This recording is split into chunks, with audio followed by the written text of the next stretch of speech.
So okay students, so நம்ம இப்போ என்ன பார்க்க போகிறோன்னா ஆங்கிலோ மராட்டா வார்ஸை பற்றி. சரிங்களா?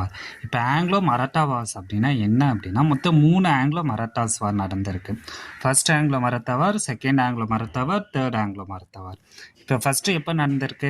1775 to 1782. செகண்ட் எப்போ நடந்திருக்கு? 1803லேருந்து 1805, 2 இயர்ஸ் நடந்திருக்கு. தேர்ட் வந்து எப்போ நடந்திருக்கு? 1817லேருந்து 1818, இதுவும் 2 இயர்ஸ் நடந்திருக்கு. இப்போ இந்த 3 ஆங்கிலோ வாருக்கான ரீசனை பார்க்கணும். அதுக்கு முன்னாடி இது எங்கெங்கே பிளேசஸில் யார் யார் இருந்திருக்கான்னு தெரியணும். ஓகேவா? அப்போ பூனாவில் யார் இருந்திருக்கா? பேஷ்வா இருந்திருக்கா. பரோடாவில் யார் இருக்கா? கொய்ட்வாத் இருந்திருக்கா. நாக்பூரில் யார் இருந்திருக்கா? போஸ்கே இருந்திருக்காரு. இண்டோரில் யார் இருந்திருக்கா? ஹேல்கர் இருந்திருக்காரு. குவாலியில் யார் இருந்திருக்கா? சிந்தியா இருந்திருக்காங்க. இதில் இம்பார்ட்டன்ட் ரோல் வந்து சிந்தியா வந்து ப்ளே பண்ணுவாங்க. அப்போ சிந்தியாவை பற்றி படித்து வச்சுக்கணும். ஓகேவா? அப்போ பிளாசி போரில் யார் வந்தா? பக்சார் போரில் யார் வந்தா? கர்நாடிக் போரில் யார் வந்தா? மைசூர் போரில் யார் வந்தா? அந்த பிளேசஸில் யார் யார் இம்பார்ட்டனோ அவங்கள வச்சு தான் கொஸ்டின் கேட்பாங்க. அப்போ அந்த பேர் இம்பார்ட்டன்ட். சரிங்களா? இப்போ ஃபஸ்ட்டு ஆங்கிலோ மராத்தாஸ் வரல ரீசன் என்ன? நாராயண ராவ் வந்து இறந்துருப்பார். ஓகேவா? அவர் இறந்த பிறகு பேஷ்வாவாக யார் வந்து இறந்த பிறகு என்ன பண்ணுவாங்கன்னா, பேஷ்வாவாக யார் பதவி ஏற்பா? ராகுநாத ராவ். ஓகேவா? அவராக பதவி எடுத்திருப்பார். இது ஃபஸ்ட்டு ரீசன் வந்து இது காரணமாக இருக்குது. செகண்ட் ரீசன் என்ன அப்படின்னா, பூனாவில் வந்து நானா பட்னாவின் குழு வந்து நாராயணராவ் மனைவி கங்காபாயோட மகன் வந்து 2ஆம் ஆதராவை வந்து பேஷ்வாவை அங்கீகரிச்சிருப்பாங்க. ஒன்றும் இல்லை, கங்காபாய் மகனை பேஷ்வாவை அங்கீகரிச்சிருப்பாங்க. அது ஒரு ரீசன். இந்த 2 ரீசன்னால தான் இந்த ஃபர்ஸ்ட் ஆங்கிலோ மராட்டா வார் நடந்திருக்கு.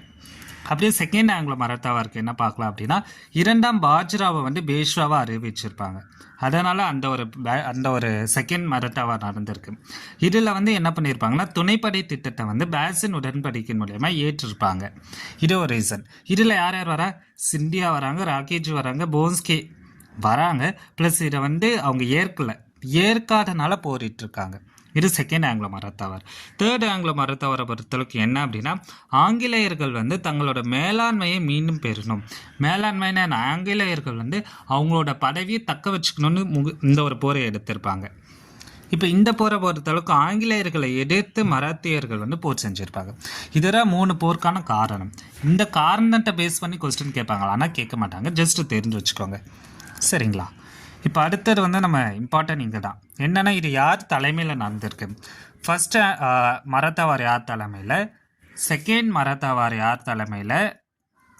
தேர்ட் மராத்தா வார் யார் தலைமையில் நீங்கள் தெரிஞ்சுக்கணும். இப்போ ஃபஸ்ட்டு யார்? மகாதாஜி சிந்தியா தலைமையில் நடந்திருக்கு. கேப்டன் பாப் ஹாமி அவங்க வந்து ஆங்கிலேயர். யார் ஜெயிச்சா? ஆங்கிலேயர்கள் தான் ஜெயிச்சிருக்காங்க. உடன்படிக்கை என்ன? சால்ஃபை உடன்படிக்கை. சால்ஃபை உடன்படிக்கையோட இயர் என்ன? 1782. இதோட விளைவு என்ன? மாதாராவ் வந்து பேஷ்வாவாக மாறுறாரு. யார் பேஷ்வாவாக மாறாரு? மாதாராவ். அப்போது இதர செகண்டரி கர்நாடிக் வார்க்கான ரீசனாக இருக்குமே. 2ஆம் ஆதராவ் வந்து பேஷ்வாவாக மாறியிருப்பார். அப்போ யார் 2ஆம் ஆதராவ் பேஷ்வாவாக மாறியிருக்கனால தான் செகண்ட் கர்நாடிக் வார் நடந்திருக்கு. ஓகேவா? அது தெரிஞ்சு வச்சுக்கணும். இதோட விளைவு என்ன? ரகுநாத் ராவுக்கு வந்து ஓய்வூதியம் கிடைக்குது.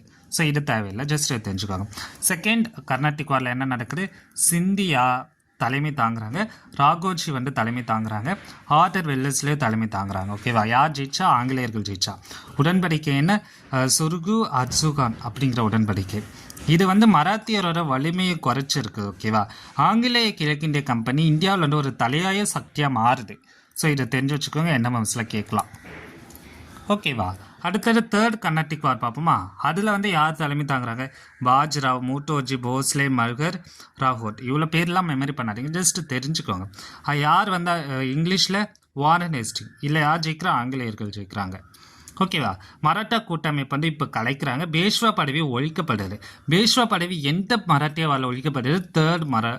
தேர்ட். ஓகேவா? அதை மட்டும் ஞாபகம் வச்சுக்கோங்க. இவ்வளோதான் போர்கள். சரியா?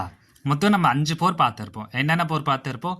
ஃபஸ்ட்டு போர் வந்து என்ன அப்படின்னு பார்க்குறப்போ பிளாசி போர், பக்சார். பிளாசி, பக்சார், கர்நாடிக் வார், மைசூர். கர்நாடிக்கில் ஒரு 3 கர்நாடிக் போர், மைசூரில் ஒரு 4 மைசூர், அடுத்தது மராட்டாவில் ஒரு 3. ஸோ ஞாபகம் வச்சுக்கோங்க. அடுத்தது ஆங்கிலேயரோட நிர்வாக அமைப்பு எப்படி இருந்திருக்கு அப்படிங்கிறத பார்க்க போகிறோம். ஏன்னா அவங்க ஒரு நிர்வாக அமைப்பு, ஒரு அட்மினிஸ்ட்ரேட்டிவ் சிஸ்டம் வச்சுருந்தனால தானே இந்த அளவுக்கு இதை அவங்களால கொண்டு வர முடிஞ்சது. அப்போ அதை பார்க்கலாம். அதில் 3 இருக்குமா? ஓகேவா? குடிமை பணி, சிவில் சர்வீசஸ், ஆர்மி, போலீஸ், அதன் ஜுடிஷரி. இந்த 4 இருக்குது ஓகேவா. அப்போ அதில் ஃபஸ்ட்டு நம்ம சிவில் சர்வீசஸை பார்ப்போம். சிவில் சர்வீசஸ்னால் இப்போ இருக்க ஐஏஎஸ் ஓகேவா, ஐஏஎஸ் ஐபிஎஸ் அது எல்லாமே அதில் வந்துடும். அதில் இயர் வைஸ் இங்கே கொடுத்துருக்காங்களா, இந்த இயர் வந்து அப்படியே நீங்கள் பார்த்து வச்சுக்கோங்க, மெமரி பண்ண வேணாம் சரியா. எதெல்லாம் இம்பார்ட்டனோ அதை மட்டும் நான் சொல்கிறேன், அதை மட்டும் நோட் பண்ணிக்கோங்க. 1786 என்ன பண்ணுறாங்க அப்படின்னா தனியார் வணிகத்திற்கு வந்து எதிராக ஒரு சட்டத்தை கொண்டு வராங்க. யார் கொண்டு வரான்னா ஆளுநர் காரன்வாலிஸ். அதே மாதிரி 1798 ஆளுநர் வெல்லஸ்லி என்ன பண்ணுறாரு அப்படின்னா அரசு ஊழியர் பயிற்சியை அறிமுகம் பண்ணுறாரு. யார் அறிமுகம் பண்ணுறா? ஆளுநர் வெல்லஸ்லி. 1800 கல்கட்டாவில் என்ன பண்ணுறாங்க, வில்லியம் கோட்டையில் மொழி இலக்கியத்துக்கான கல்லூரி உருவாகுது. அப்போ இது இம்பார்ட்டன்ட். 1806 இங்கிலாண்டில் ஹெய்ஸ்லிபரி அப்படிங்கிற ஒரு கிழக்கிந்திய கல்லூரியை உருவாக்குறாங்க. அப்போ அந்த கல்லூரி இம்பார்ட்டன்ட். இது இம்பார்ட்டன்ட். 1833 பட்டிய சட்டம் மூலமாக சார்ட்டர் ஆக்ட் மூலமாக என்ன கொண்டு வராங்க, போட்டி தேர்வை வந்து கொண்டு வந்து அரசு ஊழியர்களை நியமனம் செய்கிறாங்க. இப்பயும் அதே சட்டம் தான் இருக்குது ஓகேவா. ஐஏஎஸ்னா யூபிஎஸ்சி எழுதணும், டிஎன்பிஎஸ்சி எழுதணும், அந்த ஒரு விஷயத்தை கொண்டு வராங்க. போட்டி தேர்வோட அதிகபட்ச வயசு எவ்வளோவா சொல்லியிருக்காங்க, 23 வயசா. எப்போ இருந்திருக்கு, 853. அதுக்கப்புறம் என்னன்னா இங்கிலாண்டில் ஹெய்ஸ்லரி அந்த கல்லூரியை அகற்றம் செய்கிறாங்க. இப்போ அதை ரிமூவ் பண்ணுறாங்க 1858. அதே மாதிரி ஏஜை குறைக்கிறாங்க, 22 குறைஞ்சிருக்கு, 21 குறைஞ்சிருக்கு, 19 குறைஞ்சிருக்கு. அப்போ இந்த ஒரு இதை வந்து நீங்கள் தெரிஞ்சு வச்சுக்கோங்க, அதை மெமரி பண்ண வேணாம் ஓகேவா. அடுத்தது 1861 இந்திய ஆட்சி பணி சட்டம் கொண்டு வராங்க. அதன்படி ஒப்பந்த அடிப்படையில் கொண்டு வராங்க ஓகேவா, ஒரு கான்ட்ராக்ட் பேசிக்கில் கொண்டு வராங்க. அதில் ஃபஸ்ட்டு இந்தியாவில் யார் யார் வந்திருக்கா அப்படின்னு கேட்பாங்க. ஐசிஎஸ் தேர்வு, இந்தியன் சிவில் சர்வீசஸ், அந்த எக்ஸாமில் யார் தேர்ச்சி பெற ஃபஸ்ட்டு இந்தியன் யார், சத்யேந்திரநாத் தாகூர். இவர் யாருன்னா ரவீந்திரநாத் தாகூரோட சகோதரர். இது கேட்பாங்கம்மா ஓகேவா. ஏன்னா ரவீந்திரநாத் தாகூரை பற்றி போன வருஷம் ஒரு கொஸ்டின் கேட்டிருந்தாங்க. என்ன கேட்டிருந்தாங்க, அவர் வந்து வங்காளத்தில் வந்து ஒரு பிரிவினை நடக்கிறப்போ ஒரு லைக் இந்த ராக்கியை பற்றி வந்து ஒன்று கொண்டு வந்திருப்பார் ஓகேவா. அப்போ அது இம்பார்ட்டன்ட். அப்போது நேம் வந்து உங்களுக்கு தெரிஞ்சுக்கணும். 1869 ஐசிஎஸ் வெற்றி யார் ஜெயிக்கிறா, சுரேந்திரநாத் பானர்ஜி, ரமேஷ் சந்திரதத், பிகாரிலால் ஜெயிக்கிறார் ஓகேவா. 1892 வயசை 23 வச்சுருக்காங்க, ஸோ ஞாபகம் வச்சுக்காங்க. 1912 ராயல் கமிஷனை உருவாக்கியிருக்காங்க. அதோட தலைவர் வந்து இல்லிங்டன் பிரபு. உறுப்பினர்கள் யார், கோபாலகிருஷ்ண கோகலே, சார் அப்துல் ரஹீம். இந்தியர்கள், இவங்களாம் இந்தியர்கள் ஓகேவா. இப்போ இதுதான் டேரக்ட் கொஸ்டினாக கேட்க வாய்ப்பு இருக்குது. அப்போ இது எல்லாத்தையும் நீங்கள் படிச்சிங்கன்னா ஒரு டேரக்ட் கொஸ்டின் அட்டன் பண்ணலாம். அப்படி இது வரலன்னா உங்களுக்கு இயர் கேட்பாங்க, அவ்வளோதான் விஷயமே. அடுத்தது 1917 குடிமை பணி தேர்வு இந்திய மையத்தை கொண்டு வராங்க. 1918 மாண்டேக் ஜம்ஸ்பூர் பரிந்துரையின்படி ஆட்சி பணியில் 33% இந்தியர்கள் இருக்கணும்னு சொல்கிறாங்க. 23 ராயல் கமிஷன் பிரபுவா லீ பிரபு வந்து வராரு. அவர் வந்து அவர் கீழே எல்லாத்தோட கட்டுப்பாடும் இருக்குது. அது என்னென்னு பார்த்துக்கோங்க. 1935 வந்து என்ன பண்ணுறாங்க, மத்திய கூட்டாட்சி அரசு பணியாளர் தேர்வாக மாற்றுறாங்க. அதாவது டிஎன்பிஎஸ்சி யூபிஎஸ்சியாக மாற்றுறாங்க ஓகேவா. எப்போ 1935. இராணுவத்துக்கு கம்மியான பாயிண்ட்ஸாக கொடுத்துருக்காங்களே. இராணுவத்தை பொறுத்தளவுக்கு இந்திய பிரதேச நிர்வாகத்தோட 2வது முக்கிய டூன்னு தான் சொல்கிறாங்க. ஏன்னா இராணுவத்தை பேஸ் பண்ணிதானே அவங்க இந்தியாவை ஆட்சி செஞ்சுருக்காங்க. இதற்கு பேர் என்ன, சிப்பாய் இராணுவம் ஓகேவா. இது ஒரு ஆரம்ப பிரிவு எங்கே இருக்குது, வங்காளம், பம்பாய், மദ്രാஸ். இது 3 இடத்துல ஏன் இருந்திருக்குன்னா அந்த 3 இடத்துல வந்து அவங்களுக்கு என்ன இருந்திருக்கு அப்படின்னா துறைமுகம் இருந்திருக்கு. இந்தியாவோட சம்பளம் அப்படின்னா மாதத்துக்கு 300 ரூபாய். 1857 எவ்வளோ பர்சன்டேஜ் இந்தியர்கள் இருந்திருக்காங்கன்னா 87%. உயர் பதவி இந்தியாவுக்கு கிடைக்கல. இந்தியாவோட உயர் பதவியே சுபேதாரர் ஓகேவா, பேரை ஞாபகம் வச்சுக்கோங்க. காவல்துறை அடுத்தது. காவல்துறையை பொறுத்தளவுக்கு என்ன அப்படின்னா 1765 வங்காளத்தில் வந்து திவானிங்கிற ஒரு வரி வசூல் உரிமை இருந்திருக்கு ஓகேவா. இதோட பொறுப்பு யார், சர்க்கார். அவங்க பேர் என்ன, பௌச்டார். நகர காவல் அமைப்புக்கான பேர் என்ன, கொட்வால். கிராம காவலர் பேர் என்ன, கிராம காவலாளி. சம்பளம் யார் வழங்குறா, ஜமீன்தார். 1791 யார் காவல்துறையை உருவாக்குனா, காரன்வாலிஸ். உங்களுக்கு நல்லாவே ஞாபகம் இருக்கும், காரன் காவல் ஞாபகம் வச்சுக்கோங்க. சரகர்கள் தானாக்கர் அப்படி ஒரு தலைவர் யார், தரோகா. பரம்பரை கிராம காவலர்களோட பேர் என்ன, சவுதிதார். பெருநகரத்துக்கான கொட்வால். வார்டுகளுக்கு தரோகா முறை எங்கே அறிமுகம் செஞ்சுருக்காங்க, மெட்ராஸ். 1808 வந்து என்ன, ஒரு தானானா ஒரு மாவட்ட கண்காணிப்பாளர். பின்னர் காவல்துறை நிர்வாகிங்க பொறுப்பு மாவட்ட ஆட்சித்தலைவர்கிட்ட போயிருக்கு. இப்போ இந்த பேர் இருக்குல்ல, ஒரே பேரை அடிக்கடி ரிப்பீட் ஆகிட்டே இருக்கு. இதை நீங்கள் பார்த்து வச்சுக்கோங்க, ஏன்னா உங்களுக்கு கொஸ்டின் கேட்க சான்சஸ் இருக்குமா. அடுத்தது நீதித்துறையை பொறுத்தளவுக்கு இரட்டை ஆட்சி முறை 1772 ஒழிக்கிறாங்க. அதாவது இடையில நம்ம பார்த்துருப்போம். பக்சாரில் பிளாசி பக்சாரில் வந்து இரட்டை ஆட்சி முறை கொண்டு வந்திருப்பாங்களா, அதை இங்கே ஒழிச்சிருப்பாங்க. ஓகேவா? எப்போ? 1772. கிழக்கிந்திய கம்பெனி வந்து ஆட்சி ஏற்றிருப்பாங்க. சிவில் நீதிமன்றம் வந்து பேர் என்ன? திவானி அடலாட். குற்றவியல் மன்ற நீதிக்கு பேர் என்ன? பவுச்தாரி அடலாட். ஒழுங்குமுறை சட்டம் வந்து எங்கே கொண்டு வராங்க? கல்கட்டாவில் அமைக்கிறாங்க உச்ச நீதிமன்றமாக. நியமனம் வந்து யார் செய்கிறா? முதன்மை நீதிபதி பதவி ஒருத்தவங்க, துணை நீதிபதி 3 பேர். நிறுவப்பட்ட பிற உச்ச நீதிமன்றங்கள் 801 மெட்ராஸும் 823 பம்பாயும். இந்த இயர்ஸ் இம்பார்ட்டன்ட் பார்த்து வச்சுக்கோங்க. அடுத்தது 1832 என்ன பண்ணுறாங்க அப்படின்னா, 1832 வங்காளத்தில் வந்து வில்லியம் பெண்டிங் பிரபு கொண்டு வந்த முறையோட பேர் ஜூரி, அப்படின்னா நீதி அதிகார முறை. சட்ட ஆணையத்தை வந்து கொண்டு வராங்க. 1861 உயர்நீதிமன்றம் நிறுவுறாங்க. எங்கெங்க? கல்கட்டா, பம்பாய், மெட்ராஸ், சென்னை. இப்போ வில்லியம் கோட்டை தான் முதல் உச்ச நீதிமன்றம். சார் எலிசா இம்பே கொண்டு வராங்க. ஸோ இது இம்பார்ட்டன்ட். மദ്രാஸ் உயர்நீதிமன்ற முதல் தலைமை நீதிபதி யார்? சார் திருவாரூர் முத்துசாமி. பேர் இம்பார்ட்டன்ட். இதெல்லாம் என்ன நிமிஷத்தில் கேட்பாங்க. துணைப்படை திட்டம் அடுத்த 1798 கொண்டு வராங்க. யார் கொண்டு வரா? வெல்லஸ்லி. ஓகேவா? அடுத்தது இது முதல் அரசு எது? ஹைதராபாத். தஞ்சாவூரில் பேர் என்ன? குவாலியர். இந்த பிளேஸை வச்சு கொஸ்டின் கேட்பாங்க. சரியா? 1799 தஞ்சாவூர், பேஷ்வா, போன்ஸ்லே, குவாலியர், இந்தோரார், ஜெய்ப்பூர், உதய்பூர், ஜோத்பூர். இந்த மாதிரி இந்த துணைப்படை திட்டத்து மூலயமா இதை வந்து கைப்பற்றியிருப்பாங்க. அப்போது அது கைப்பற்றின பிளேசஸை வச்சு உங்களுக்கு ஆட் ஒன் அவுட்லேயோ இல்லை வேறு ஏதோ ஒரு மெத்தடில் கேட்பாங்க.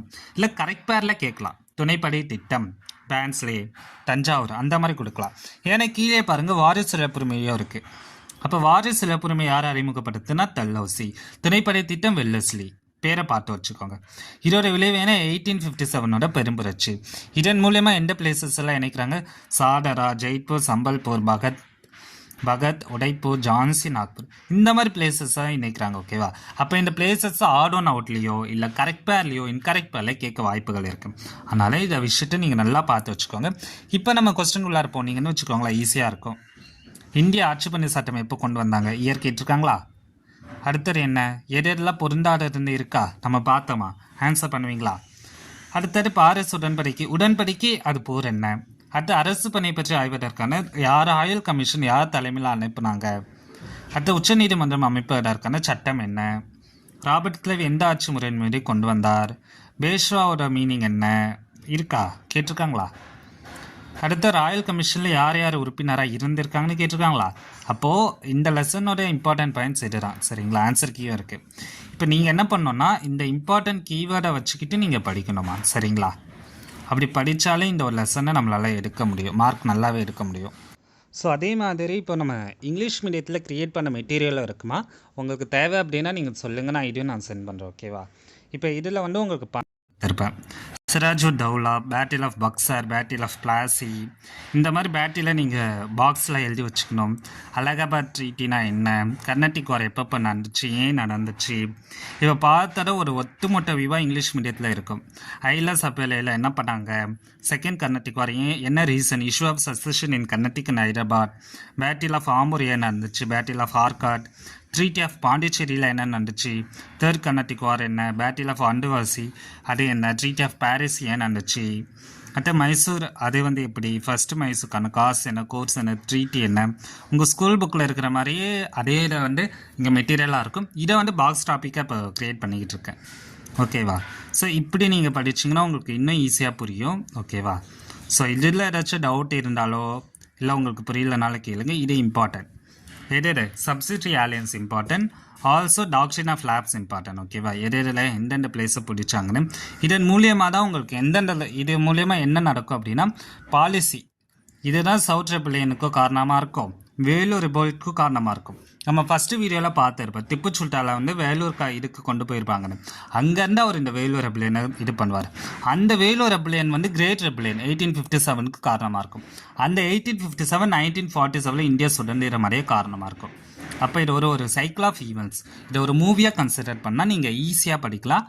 அடுத்த லெசனில் நம்ம இந்த டீட்டெயில்டாக பார்க்கலாம். ஓகேவா? ஸோ இந்த ஒரு வீடியோ இவ்வளோ தான்.